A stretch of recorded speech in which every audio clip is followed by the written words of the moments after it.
Am I the a-hole for breaking up with my girlfriend after she said my vulnerability made her feel unsafe?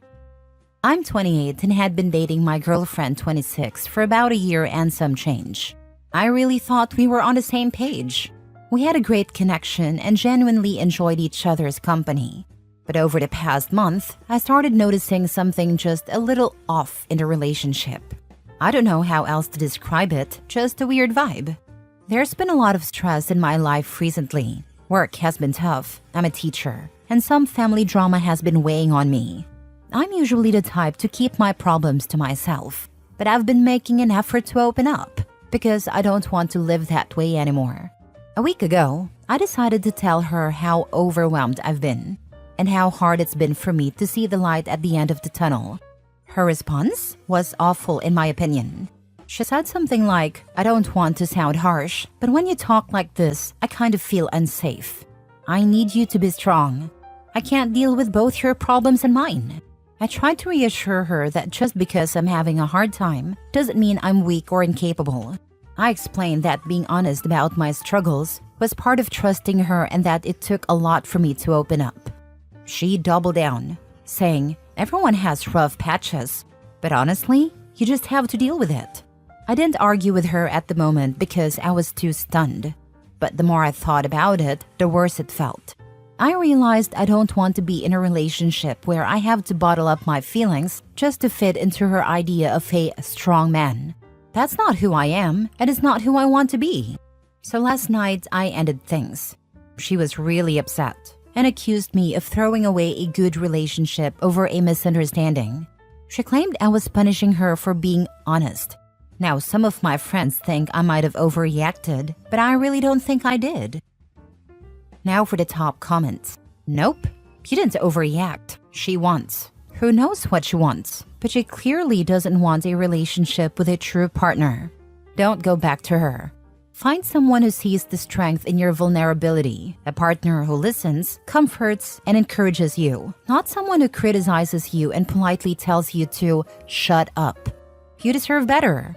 Let her go.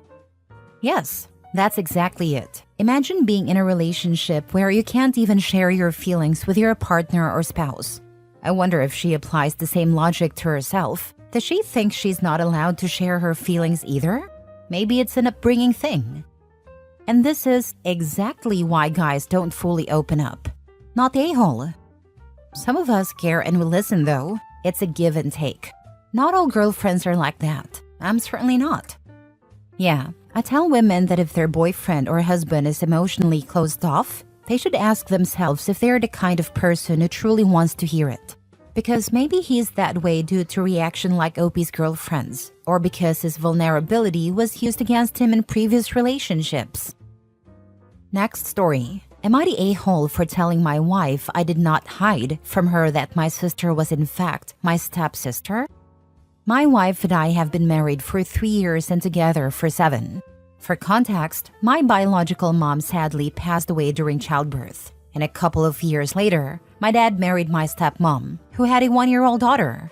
My stepmom's husband had also tragically passed when her daughter was only a couple of months old.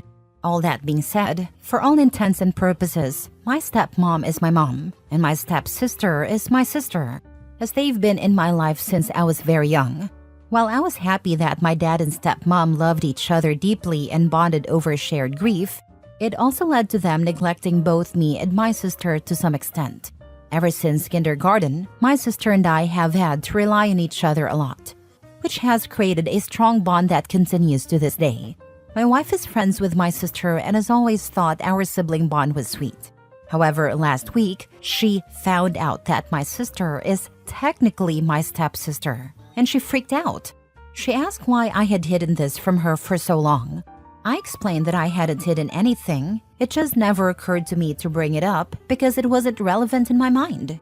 My wife then said that a lot of things my stepsister and I do are normal if we're biological siblings, but they seem weird since we're step-siblings. She claimed my stepsister is too clingy to me, and that it's odd for step-siblings to have such a close relationship. I told my wife to get her head checked, which was admittedly harsh, but I thought what she was saying was absolutely ridiculous. Am I the a-hole? Does your wife often watch videos on the P-Hub? Because unless she's getting stuck in a washing machine often and calling you over for help, I'm not sure what could be so strange about your sibling relationship. It's honestly so annoying. Like, it doesn't just automatically make everything hotter. Quite the opposite. But I guess they have the data. Lol.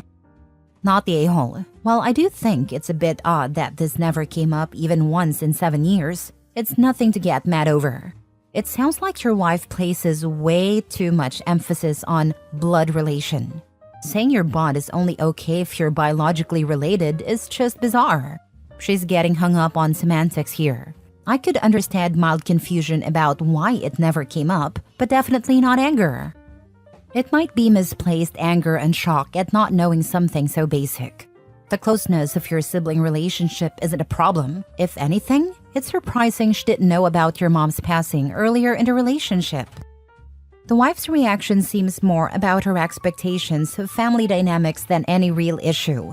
It's a strong bond regardless of labels. It speaks volumes about your relationship.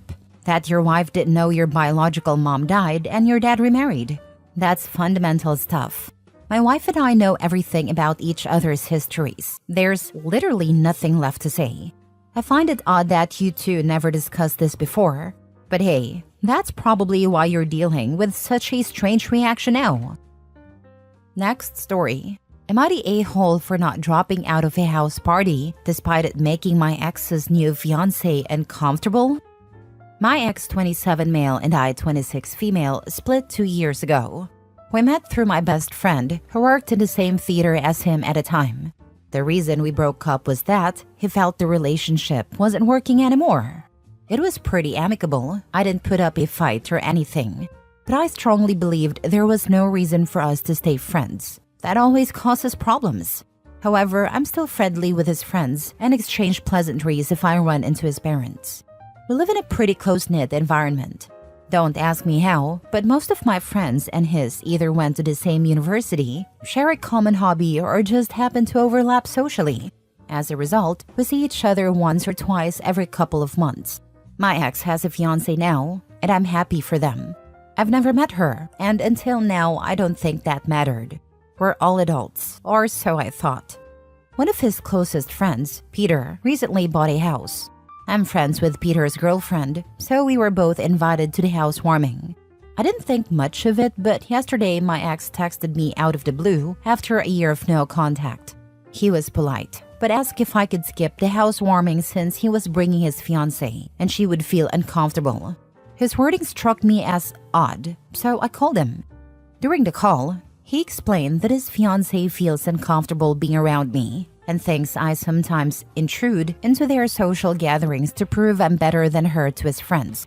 Hearing this made me mad. I asked him how exactly I was doing that, since we aren't friends. And I stopped hanging out with the circle after our breakup to avoid making things awkward for him.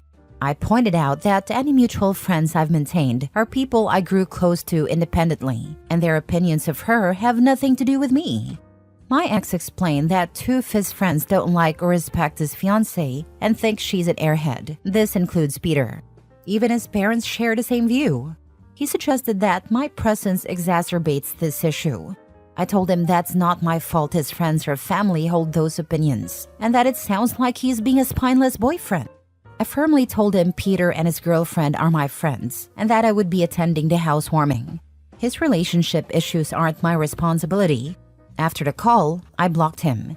Later, his fiancée sent me a long text apologizing, but also accusing me of being vindictive. She claimed it shouldn't matter to me whether I skipped the housewarming and asked me to respect her and avoid causing drama.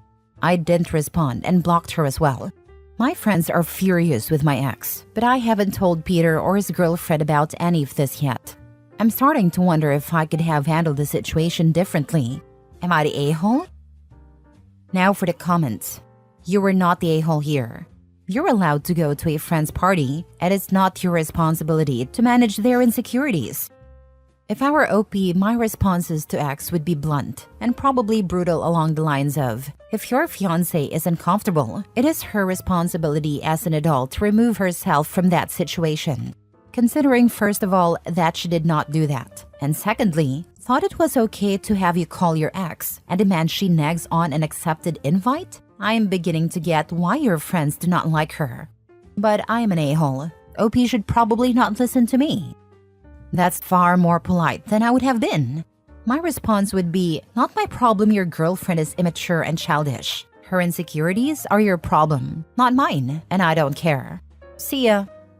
Not the a-hole, but you should tell Peter and his girlfriend. Your ex and his fiancé are pricks. It is not your job to manage their emotions or insecurities. If she's uncomfortable, then she should stay home. I agree. Peter should be told before the ex has a chance to spin this and make OP the bad guy. Peter is one of those people who doesn't like her. Our circle is mainly filled with people who mix within a certain type of bookish thinking. Plus, Peter and another of my ex's friends think she is anti-intellectual. Most of my ex's friends are like that, theater people or really pretentious a-holes.